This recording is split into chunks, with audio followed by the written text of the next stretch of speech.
Selebgram Rachel V-nya menanggapi soal pernyataan musisi Ona Dio Leonardo yang menyebut dirinya sebagai selebgram sampah.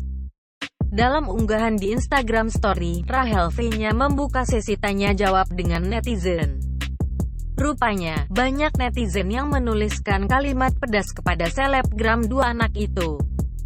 Rachel V-nya langsung menanggapi komentar pedas itu dengan mengemukakan pendapat orang yang melihatnya hanya dari tampilan alias judge a book by its cover. Kemudian, Rachel V-nya seperti menyindir Ona Dio Leonardo yang sempat menyebutnya sebagai selebgram sampah. Rachel mengatakan, ia saat ini tengah fokus mengubah diri menjadi lebih baik dan belajar memperlakukan orang lain dengan baik.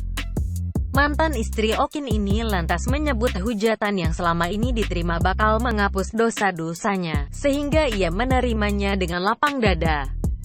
Di unggahan selanjutnya, seorang netizen meminta Rachel V-nya untuk menanggapi soal cibiran Ona Dio Leonardo terhadapnya. Rachel V-nya lantas menjawab bahwa ia tidak pernah mengobrol dan hanya pernah menyapa Onat. Ibu dua anak ini juga mengaku tidak tahu jika Ona Dio Leonardo punya masalah dengan mantan suaminya. Rachel V-nya menegaskan bahwa Okin bukan orang yang suka membuka keburukan orang di depan orang lain.